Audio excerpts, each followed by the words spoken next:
Halo adik-adik semua, bertemu lagi dengan Ibu Dewi. Saat ini kita akan belajar materi IPS ya, khususnya untuk adik-adik kelas 5. Jadi materi yang akan kita pelajari saat ini adalah bentuk usaha ekonomi. Jadi kegiatan usaha ya, jadi kegiatan usaha itu sebenarnya bertujuan untuk memenuhi kebutuhan hidup kita ya sebagai manusia dengan cara memperoleh keuntungan. Salah satunya adalah dengan cara berdagang. Nah, untuk kegiatan usaha ini dibagi menjadi dua jenis bentuk usaha. Yang pertama adalah bentuk usaha perseorangan dan yang kedua adalah bentuk usaha kelompok atau disebut dengan perusahaan perseorangan dan perusahaan kelompok. Nah, perusahaan perseorangan ya atau perorangan disebut dengan PO adalah suatu jenis perusahaan yang dijalankan oleh satu orang pemilik saja. Ya, nama saja perorangan, jadi hanya satu orang pemilik. Karena perusahaan ini hanya dimiliki oleh satu orang pemilik saja, maka pemiliknya akan mempunyai tanggung jawab penuh dan tidak terbatas. Tanpa ada pihak lain yang akan memberikan interupsi atau gangguan.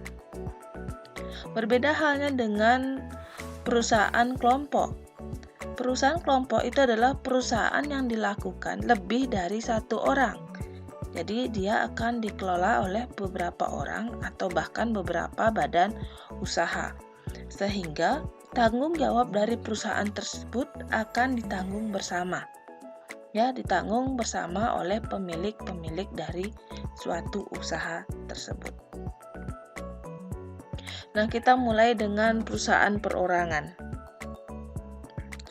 Contoh dari perusahaan perorangan ya, perorangan itu berarti dilakukan sendiri ya. Contohnya adalah seperti dagang bakso, dagang-dagang di pasar, salon, laundry, bengkel, toko kelontong, dan banyak dagang yang lain ya, bahkan dagang online pun bisa dikatakan sebagai perusahaan perorangan.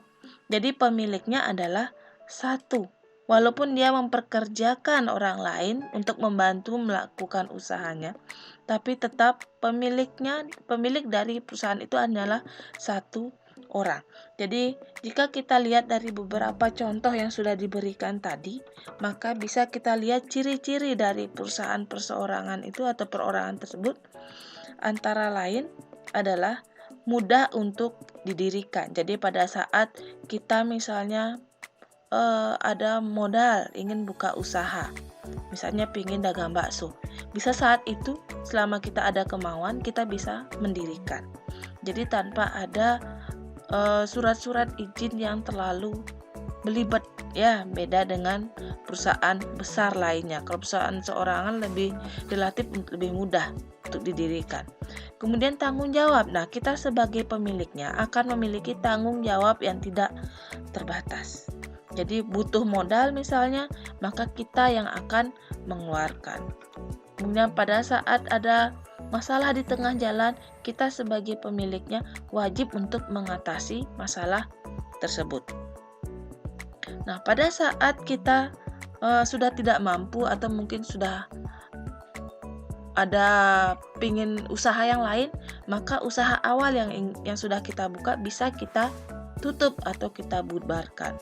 Sehingga salah satu lagi ciri-ciri dari perusahaan perorangan itu adalah mudah untuk dibubarkan. Ini tergantung dari keinginan pemilik. Ya, minim pajak, bahkan bisa tidak kena pajak. Biasanya yang kena pajak itu salah satunya adalah dagang-dagang di pasar. Itu kan biasa ya. Orang-orang yang berjualan di pasar biasanya akan kena retribusi atau pajak pasar. Atau misalnya di tempat lain, ya itu akan kena pajak penambahan nilai. Kemudian modalnya juga kecil. Contohnya kita ingin usaha yang paling mudah, usaha kue atau usaha donat. Ya, jika kita tidak punya modal yang besar, kita cukup dengan berjualan online. Jadi modal yang kita butuhkan hanya sebatas modal bahan untuk membuat donat tersebut. Jadi usaha yang ingin kita buka nanti tergantung dengan modal yang kita miliki. Tapi kalau kita ingin mempunyai suatu toko, misalnya toko kue, kita butuh modal bisa dengan melakukan pinjaman. Tapi modal yang kita gunakan juga tidak akan sebesar pada saat kita melakukan atau membangun perusahaan yang besar. Karena usaha yang kita lakukan kecil sudah otomatis ya, untung yang akan kita peroleh juga relatif kecil. Jadi modalnya kecil, resikonya kecil, untungnya pun akan kecil. Dan jangka waktu usaha kita itu tidak terbatas, jadi tidak akan dibatasi oleh hukum-hukum yang berlaku. Jadi kalau kita buka sekarang, pingin hanya usaha 1 bulan nggak masalah. Atau jika kita melihat untung, kita akan buka terus mungkin sampai seterusnya, sampai diwariskan ke anak cucu juga tidak masalah. Itu maksud dari jangka waktunya tidak terbatas.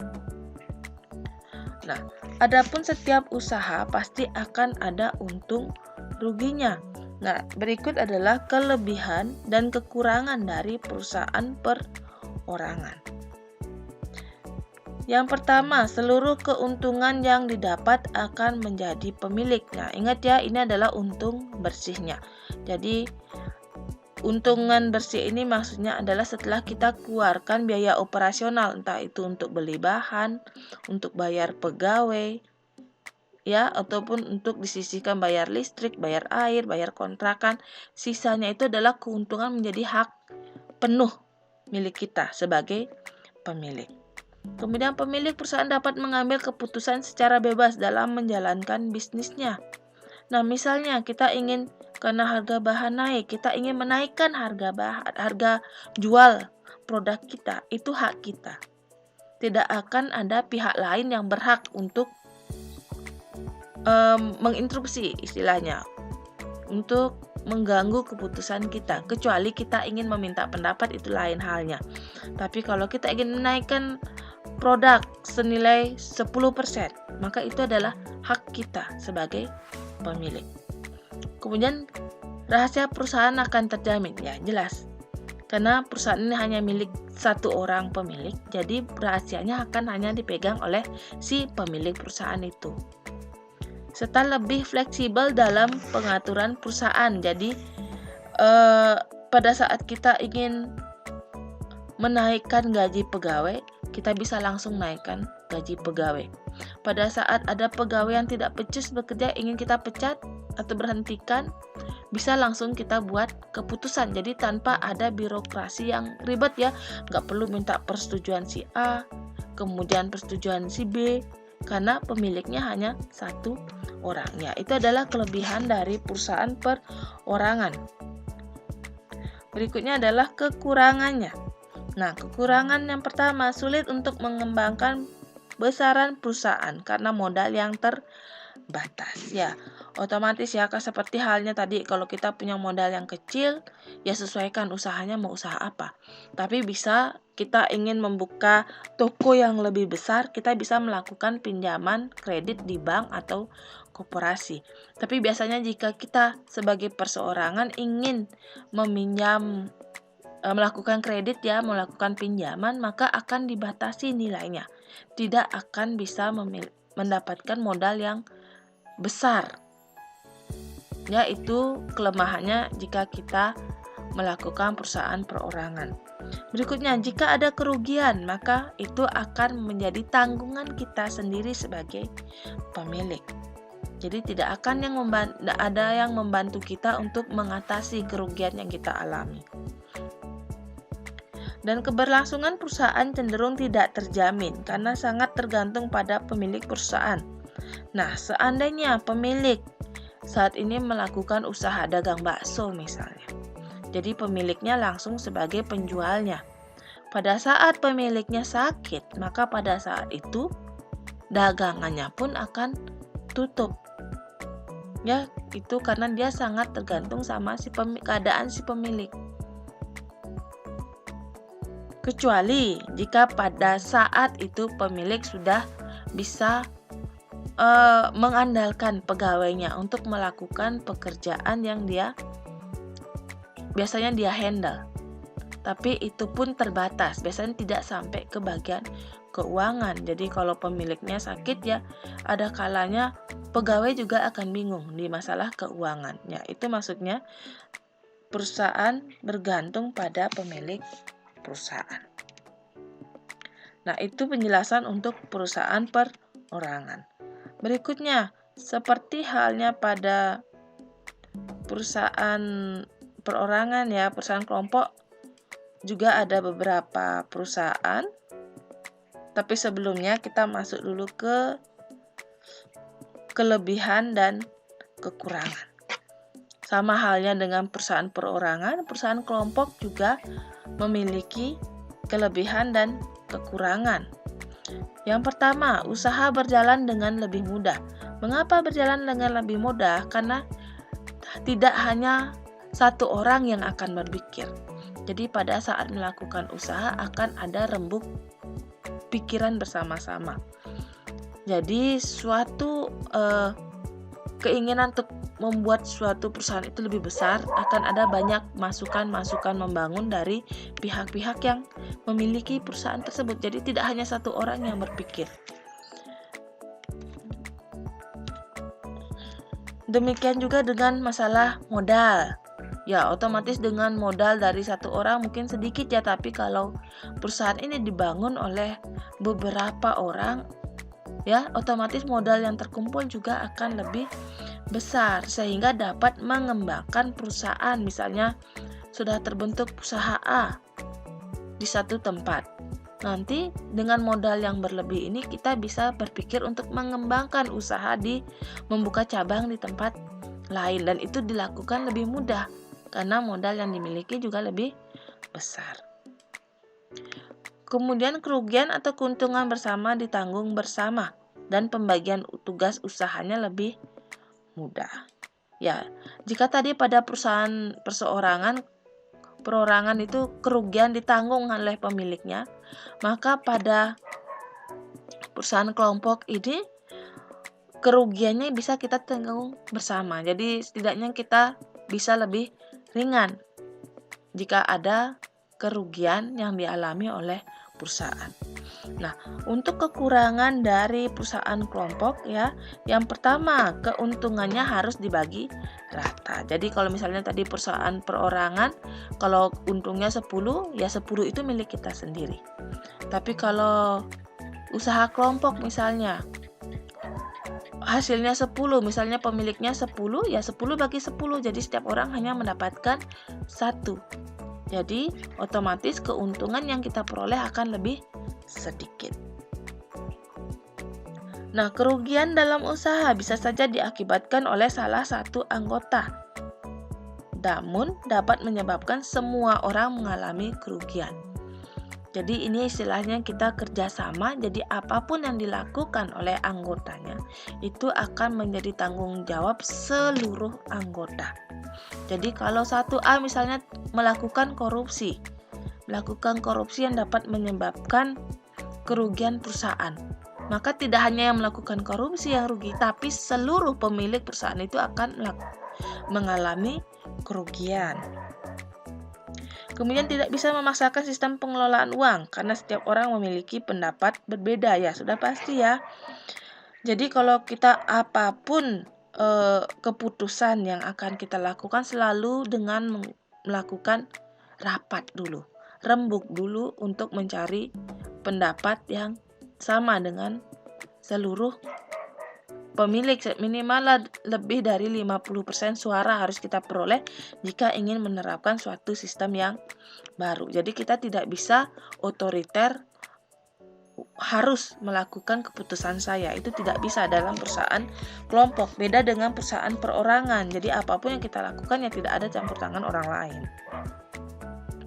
Dan terakhir, rentan terjadi konflik antar pemilik perusahaan. Ya, ini biasa terjadi apabila dalam membuat suatu keputusan, si A memiliki keputusan yang berbeda dengan si B. Jika masing-masing tidak mau mengalah, ya saling kuat-kuatan otot istilahnya, maka ini rentan untuk terjadinya konflik perusahaan, dan ini yang menyebabkan kerugian. Jadi misalnya tadi pemiliknya 10 orang, yang berpegang 2 orang, maka yang mengalami kerugian tadi adalah 10 orang tadi. Nah, demikian untuk perusahaan kelompok dan perusahaan perorangan untuk kelebihan dan kekurangan. Jadi masing-masing jenis perusahaan ini akan memiliki kelebihan dan kekurangan masing-masing ya. Nah, berikut adalah contoh dari perusahaan kelompok. Untuk perusahaan kelompok sendiri ada 6 ya, ada PT, contohnya adalah PT Indofood dan MNC Group, yaitu adalah perseroan terbatas. Kemudian ada BUMN. BUMN itu adalah badan usaha milik negara. Contohnya adalah Garuda Indonesia, Pertamina, kemudian ada PLN ya, kemudian ada PAM, dan masih banyak perusahaan milik negara lainnya. Kemudian ada perusahaan komanditer atau CV. Kemudian tadi ada BUMN, ada juga BUMD atau perusahaan daerah. Contohnya adalah perusahaan daerah air minum atau PDAM, ada juga bank-bank daerah. Berikutnya ada firma. Firma ini biasanya paling umum itu kita sering dengar istilah firma hukum ya. Dan yang terakhir ada koperasi. Jadi ini adalah contoh-contoh dari jenis perusahaan kelompok. Nah, untuk penjelasan dari jenis-jenis perusahaan kelompok ini akan kita bahas di video pembelajaran berikutnya. Jadi semoga dipahami penjelasan mengenai bentuk usaha ekonomi. Selamat belajar dan sampai bertemu di video pembelajaran berikutnya. Bye.